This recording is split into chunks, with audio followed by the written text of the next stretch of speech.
begins in 5, 4, 3, 2, 1. Welcome to Community Foundation Spotlight. I'm Spicer Bell. I'm the president of the Community Foundation of the Eastern Shore. And through this series of programs, we shine the Community Foundation spotlight on some great partners of the Community Foundation and organizations that are making a real difference in our community. My guest today is Joel Hamelton. Welcome, Joel. Thank you. Joel is the director of the Salisbury City Zoo. Been with us, what, about 3 years now? Yeah, a little over 3 years. Time flies when you're having fun. Sure does. Well, Joel, you've been here on the show before, I know, but it's always nice to have an opportunity to update folks about what's happening at the zoo. And it is a happening place. We're constantly moving forward. You are. Kind of update our viewers on some of the latest things at the zoo. Any new animals or new exhibits? Well, we've got a new exhibit with bald eagles in it. We've actually got 2 bald eagles now. We received a second one from a rehabilitator in Western Maryland earlier in the season. We've got 2 jaguars on exhibit now, the old spotted cat that's been there for many years, as well as a new one with the normal spotted coloration. Oh gosh, and we had 13 prairie dog babies born this year, so there's been quite a population explosion in the prairie dog town. But the real significant thing is the cotton-top tamarins. Okay. And we have what we refer to as a naive female. She was hand-reared, so she never got the anting behavior, the experience of watching her parents raise additional offspring. And so she didn't really know what to do with her offspring, and as such she's neglected some, and we've lost them over the years since about 2008. But we had a different plan in place this year, that if she had neglected one, we were going to hand rear it and send it to a program that the Pittsburgh Zoo has been working on to reintroduce it with surrogate parents. Well, this year she had 2. She rejected and neglected the first one, but started taking care of the second one. And we began hand rearing, which is a difficult process in itself anyhow, but we were successful, the staff was successful in hand rearing the rejected offspring, a little male. She was successful this time in rearing a female offspring. Wonderful. Great. And in this whole process, the staff has been successful. The real key in reintroducing that male infant back to the family group. And I think we're the first ones to do it with cotton-top tamarins. Neat. Now they are part of, I have to say this carefully, a species survival program. Yes. Real limited number of those still left in the world. Of the cotton-top tamarins, yes, there's about 350 of them in captivity, and the numbers in the wild in Colombia are also dwindling down. It's actually a species of small primate from South America that's been worked with for a number of years because of that decline. And the species survival plans, we refer to them as SSPs within the zoo industry, are typically endangered species, but it's a very well organized reproduction and management group, and they look at the genetics of all the, it's all prearranged marriages and all this kind of stuff, where they're focusing on the genetics of the population of those 350 animals. Yeah, because you want to prevent any inbreeding. And actually it's a program that looks at the genetic viability for 100 years. So it's a very extensive scientific program, and a lot of the endangered species, the red wolves, for instance. I was going to say, you're in a similar program with the red wolves that you accidentally bred. Yes. But spider monkeys and TD monkeys and sloth, there's a variety of these SSPs out there, but we're particularly proud of what's happened out at the zoo this year with the cotton-top tamarins. Neat, very good. Now, we mentioned the red wolves, and the red wolves were a wonderful surprise and the hit of the zoo, I guess, 2 years ago. Where you had how many pups? We had 5 pups. 5 pups. Where are they? All of the males have been shipped out. And unfortunately, I have to report that the father of those 5 pups has since passed away. Because he was old to start with. Correct, he was. And that was, we were approved to have a display pair. We weren't necessarily supposed to have a breeding pair, and they felt he was too old at that point in time. But Proved all the science thought wrong. he was too old and she was sterile, right? No, she actually was what we refer to as overrepresented. Oh, I said okay. these SSPs, the genetics is a very integral part of the program. And she had a couple of litters of pups in the past. So, with them, there's, maybe 150 of them in captivity in North America. Not very many at all. They're one of the rarest canines, rarest dog species there are in the world, actually. And so she wasn't necessarily supposed to add to the genetic pool again, but they didn't read the manual, and they didn't know that they weren't supposed to do that. Well, it was a real hit here at the zoo. It certainly was. Any chance of eventually being able to breed a pair of wolves and have some pups again sometime? There's always a chance, but with these SSP programs, we don't regulate that. Our part is to do basically what we're told. And because of population dynamics and the associated genetics, if for some terrible reason most of her offspring was to pass away, her genetics might become more important again to the population. So with the SSP animals, we never do any surgical procedures to render them unreproducible, because their genetic material may become important again at a later time. So she is still with you? Yes. And the other wolves in the exhibit are ones that came in to replace her offspring? No, they're the three female offspring So from just that litter. the females. So, yes, so you so have we all have- females there now. Correct, and we have 4 animals there. Okay. So- Yeah. They're still fun to watch. Oh, they certainly are. They I like really to are. listen to them. Yeah. They hear the sirens from the emergency Yes. vehicles, particularly going to the hospital, and that sets them off because the cadence of the sirens are very similar to their calls. Not the pitch, but the cadence of it. And it gets them all wired up, and they talk to the other wolves. Yeah, my staff and I were there at the zoo as part of one of your cleanup days. Yes. I guess it was last fall, and we were working very close to that exhibit, and one of the sirens went off, and they just really entertained for a little while. It's fun, particularly with watching kids out there, because they hear that, and they all start heading towards the wolf exhibit to watch them howling.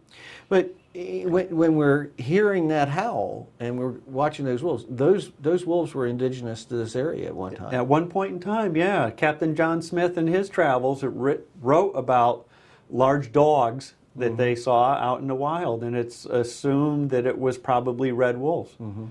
And the wild population of them is down in towards coastal North Carolina. Correct. Pine Barrens type of areas. Manteo, North Carolina, at the Alligator River Sanctuary there. Okay. So neat. Yes. So, any other babies this year? Since we're No, that's been the bulk of them, but it's been an exciting summer for us. Okay, great. Now you've made some improvements around the zoo, and you have some more planned. You were telling me about some enclosure. You had several Eagle Scout projects that have enhanced the zoo over the years, but there's one underway right now. Yes, we've got an Eagle Scout candidate that's out there working on some macaw houses. These are 8 or 10 feet off the ground, and it's going to be just to help protect the macaws from the elements, provide them shade in the summer, provide them rain cover if they usually like to be out in the rain, but if they want to get into something, they'll have that opportunity. It's kind of a 3-sided shelter that's up on telephone poles, and the sides that are there are actually plexiglass, so you'll be able to see them while they're in there. Okay. It's a great project for this young man. Yeah, great, very, very good. Summer season's coming to an end, but certainly fall is a great time to get to the zoo. Yes. Some of the animals tend to be a little lethargic in the heat, but they get more active, I think, in the fall. Any events coming up, or? Well, of course, it doesn't seem right yet with, we're still at the end of the summer but we're already planning Night of the Living Zoo. Oh.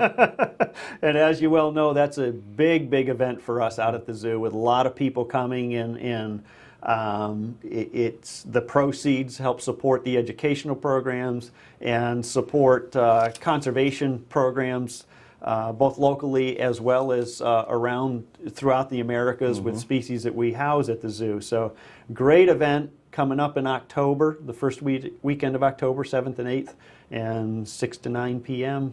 that Friday and Saturday night like usual. And you do have a big crowd for that. Yes, we But do. it's a great event. It really is. It's a lot of work for our staff, and we depend on volunteers as we do throughout the year. But it takes somewhere between 120 to 150 or so volunteers each night for us to pull that event off, and it's great. And of course, we got other events coming up with Halloween happening towards the end of October, which is really designed for younger kids.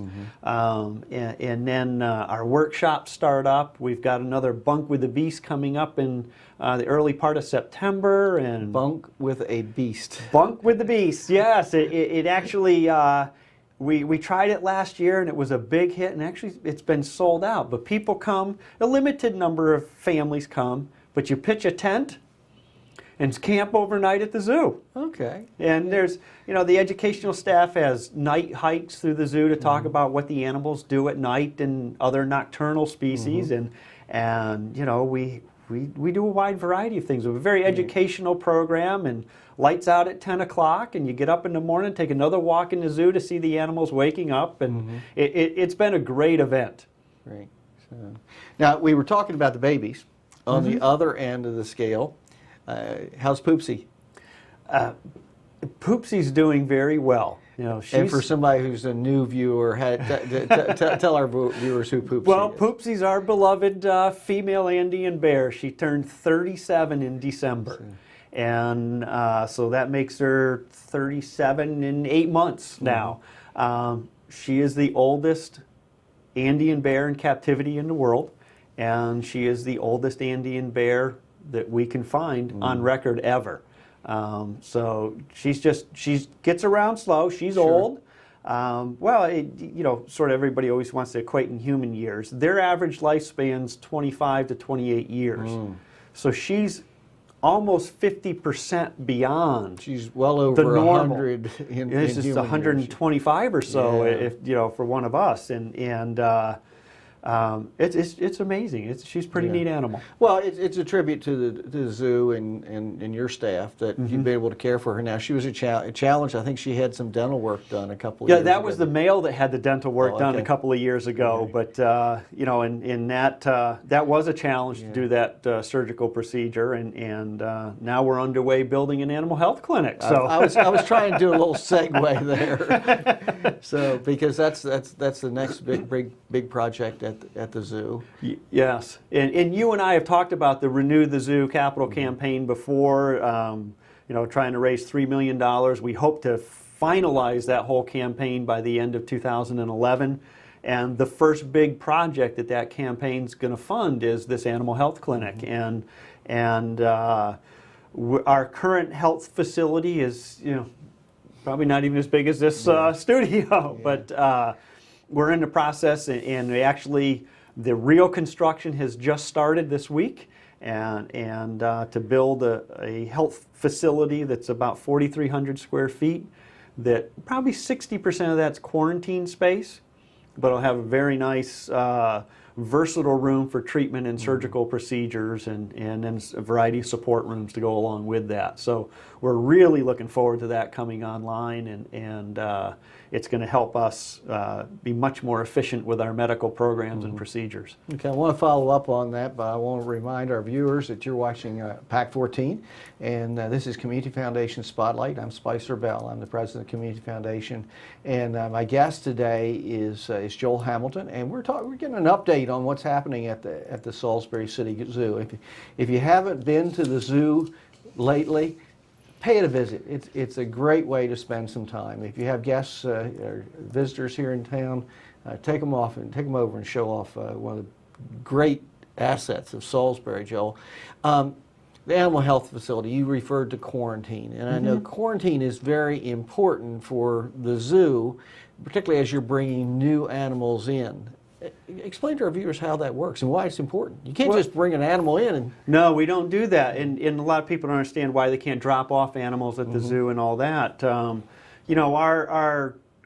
regulations and best practices say that we shouldn't just bring an animal and drop it in with other species or other specimens. We actually quarantine every animal that comes into the zoo for a minimum of 30 days. And not unlike somebody getting a new puppy or something into their own family, Our veterinarian does a variety of tests with it, just to make sure that there's no communicable diseases, worms, or anything like that the animal is harboring, that we would introduce to the other like animals out in an exhibit when it goes out on display.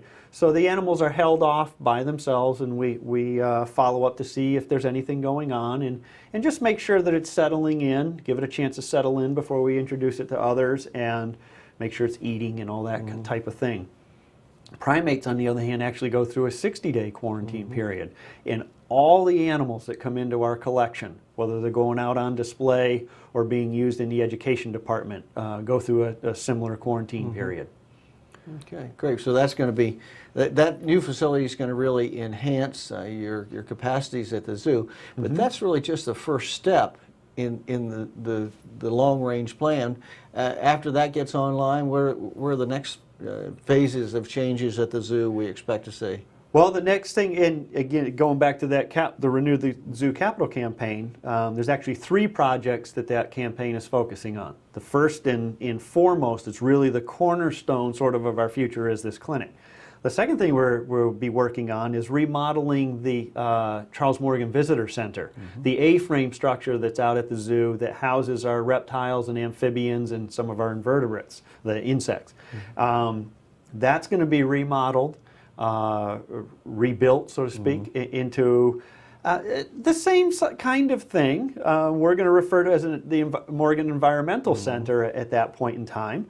But it'll still house our reptiles and amphibians, but the big key for it with the reconstruction is the change in how we manage the building. Right now, we depend on our docents to be there to have the building open to monitor the activities in the building. When we remodel it, the exhibitry is going to be designed in such a way that we can have that building open at any point in time that the zoo is open.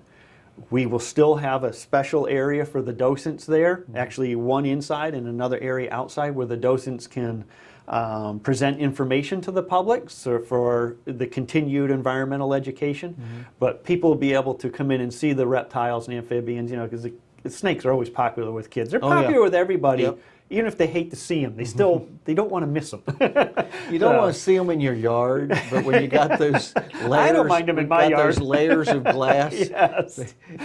Well, this is the first year in several years that I have not had to remove several significant black snakes from my yard. I mean, we live near the water and the woods and what have you, but haven't seen any this year, haven't removed any, and I have a bumper crop of chipmunks. Yes, you will. Most people, the farmers understand the value of the snakes because they keep down the rodent population in their barns around the grains and all of that kind of thing. And when you don't have the snakes, there's those populations go up rather quickly. You're really seeing those chipmunks this year.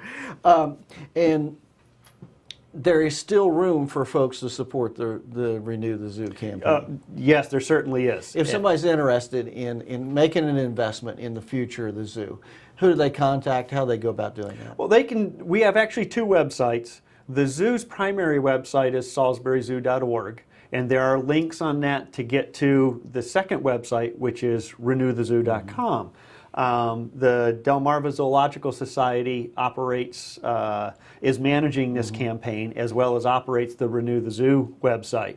And donations can be made through either mechanism, and as well as through the Community Foundation. Yeah, we have a Renew the Zoo fund, and have received some very generous contributions. Yes, we have, and we certainly appreciate that. So, or you can just call out to the zoo at the main phone number at 548-3188, and we can get you directed to the proper parties. Yeah, I mean, that's an example, at least on the Community Foundation's part, where we can support the work of the zoo. Someone can make a contribution, earmark it for those projects, and then we just hold the funds until you're ready for them, and then when you're ready for them, the money, 100% of that money goes to the zoo. Yes. And it's let somebody take a tax deduction or something like that, fit it in their budget when it was convenient for them, and then you get the money when you need it. It's a great setup, and it benefits everybody, so it is a very good setup, and we appreciate it. So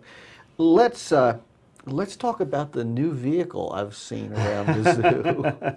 Well, that's certainly a product of this capital campaign too, the Long Family Foundation made a very generous pledge towards the campaign with the idea of buying a new educational vehicle.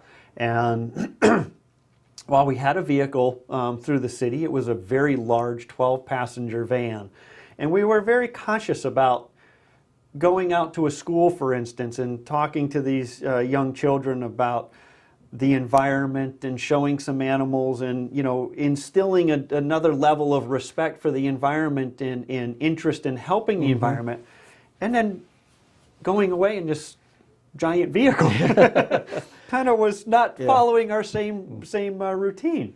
And so through the campaign, we had asked for a donor to be willing to help us purchase a smaller vehicle, a hybrid vehicle that gets great gas mileage around town. And we were able to purchase this Ford Escape hybrid and zoo it up, as we said. Great wrap. Wrap Great it wrap. with a variety of graphics. So it's you know, got a variety of greenery on it with a number of animals looking out through the greenery, and it certainly, when it arrives at a zoo or another facility, people know that the zoo has come. And so I think it helps with all of our educational, and it really wraps the environmental message around, and with the hybrid vehicle and all that. So we're certainly very glad that the Long Family Foundation had stepped up and made this all possible. Yeah, example of a donor really being able to do some work that's going to have an impact in schools and throughout the community. Yes. I've met some of your animals that go out. Tell our viewers some of the animals that go out as part of those education programs. You're not taking the jaguars or... Correct. As I say, one of the misconceptions is that we've had people ask, can you bring a bobcat? Can you bring a red wolf out? And we do have two separate collections of animals out there. We have an educational animal collection, which are animal ambassadors that go out, and then we have the display collection, and we keep them separate. And for all of those quarantine issues and things we had talked about earlier, we don't want the animals going out and potentially being exposed to something and come back with the display collection. So we keep them separate. But we have a wide variety of animals and reptiles, amphibians, some mammals. The opossum is a popular one, and hedgehogs and things like that go out to be able to demonstrate. Some beautiful owls. Yes, we have a lot of owls, a lot of birds of prey. Yeah. You know, people aren't necessarily excited about seeing the turkey vulture, but he's still a neat animal, interesting animal. Variety of hawks, and like you said, the owls. There's some great owls. And with those animals, we can demonstrate a wide variety of different environmental messages or lessons, whether it's camouflage or how animals catch their prey, or with beak styles with the different animals, different birds. And so we use those animals to help the educational programs and environmental messages. Okay. Now, Joel, being a fairly regular visitor to the zoo, you have some really outstanding volunteers and docents at the zoo. If someone's interested in getting involved, what's the process for getting involved and becoming a volunteer at the zoo, a docent, or somebody can help with your education programs? It depends what level you're interested in volunteering at. We do have people that come in to volunteer for events like the Night of the Living Zoo. They're there for 1 or 2 nights, and then they may not help us till the next year or come in again with the next event. Probably the most involved ones are the docents. And all of these volunteers are managed and scheduled through the education department. But the docents themselves, it actually requires a training program. They go through about 15 hours of classroom training that the education department provides. We do that about 3 times a year. Okay. And then they have to shadow a seasoned docent, one who's been around with us, working with us for a while. And they work with a couple of those for another 15 or 20 hours of volunteer time before they're sort of set loose. And then even once you become a docent, there are other training mechanisms to continue advancing your abilities, as well as the animals that you have access to work with and present to our public. And the CAT-trained certified animal folks are the ones that sort of get at the pinnacle, and they can handle any of the animals within that animal ambassador collection. And so if anybody has any interest out there to work with the zoo, volunteer with the zoo, or particularly to be a docent, they contact the education department, go through the education department. It's a great opportunity. You have some really excellent people, and they're very knowledgeable and very enthusiastic about the zoo, and it would seem to be, if someone's looking for a volunteer opportunity in the community, it'd be great for them to give it a try. Yes, and like I say, there's a variety of opportunities. The story time, which is a program we give on Tuesday mornings at 10 a.m., is done completely by docents. They come in and read stories, particularly to preschoolers, but a variety of crafts and all kinds of things goes on for that hour and a half that docents run that entire program. Great. Joel, we're kind of running short of time here. Is there anything I should have asked that I didn't ask that you'd like to share with our viewers about what's going on at the zoo? Well, I remind people that haven't potentially gone to the zoo before. We are an accredited zoo. Only about 10% of the zoos across North America are actually accredited by AZA, the Association of Zoos and Aquariums, which is a great process and a great thing to have at this facility. But we're free. We're a free zoo, which is very unusual this day and age. We do depend on donations at the gates, but we're a free facility, and we're opened 9 to 4:30, 7 days a week. 363 days a year. We are closed on Thanksgiving and Christmas. Staff is still there. The animals still have to be taken care of, but the gates remain closed on those 2 days. But it's a great place to just come out and take a nice quiet walk, and it's part of a greater city park. So you can come out to Ben's Red Swings, which is that phenomenal playground. Absolutely. You know, out on the area people refer to as Picnic Island, there's barbecue grills and tables and all of that, and there's tennis courts and all that. The city park's a great park, and there's a variety of things you can do to come out and the zoo be a part of a whole day to spend in the park. So we want to encourage folks to get outdoors. And one way to get outdoors is to visit the Salisbury City Zoo. Joel, thanks for coming in and visiting with us today. Thank you. So, and I'm sure our friends here at Pac14 are going to show your website and your phone number on the screen, and we're going to continue to encourage folks to get involved and support the Salisbury City Zoo. Thank you. Great. Thanks for coming in. And just a couple of reminders. If you are interested in volunteering, volunteer at the zoo. Great place. If you're not sure the zoo would be your cup of tea, so to speak, sign on to the ShoreCan website. That's a project sponsored by the Community Foundation of the Eastern Shore. It's www.shore.org. And we maintain for local nonprofit organizations a list of available volunteer opportunities. It's always up to date, and get out, get involved, and volunteer. The other thing I'll remind all of our viewers of is the Community Foundation every year has an annual meeting and report to the community. It's kind of our big event of the year. That this year will be November the 4th at 11:30 at the Fountains Conference Center. Mark your calendar. Come out, find out what's going on in the nonprofit community with the Community Foundation and ways that you can get involved. And we appreciate you viewing Pac14 and Community Foundation Spotlight.